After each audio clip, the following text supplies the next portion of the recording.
Hello guys, আসসালামু আলাইকুম everyone. সবাই কেমন আছেন? আশা করি সবাই ভালো আছেন। আমি আলহামদুলিল্লাহ ভালো আছি। আমি আজকে চলে আসছি শুটকি মেলায়, ব্রাহ্মণবাড়িয়া নাসিরনগর কলিকুণ্ডা গ্রামে। শুটকি মেলা প্রায় 300 বছরের পুরনো শুটকি মেলা। এখানে মিঠা পানির মাছ, বোয়াল, কাতলা, শোল, গজার, বাইম ও নানান ধরনের শুটকি এখানে পাওয়া যায়, সব ধরনের। জেলা বিভিন্ন জায়গা থেকে আসা দোকানদাররা বসেছে এখানে।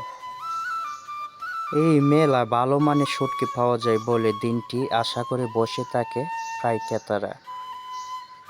এখান থেকে শুটকি প্রায় নেই অনেক মানুষ, প্রায় বছরের পর বছর অনেকেই রেখে খায়। এখানে সব ধরনের শুটকি পাওয়া যায় আর কি। এখানে প্রায় 300 বছরের পুরনো শুটকি মেলা। এখানে না আসলে কি চলে, তাই আজকে অনেক গরম, তারপরও চলে আসছি মেলা দেখার জন্য। গরমের জন্য মানুষের এরকম একটা জমজমাটও নেই। অন্য অন্য বছরের তুলনায় এবারের বছরে শুটকির দাম অনেক বেশি। এখানে শুটকির স্বাদই অন্যরকম।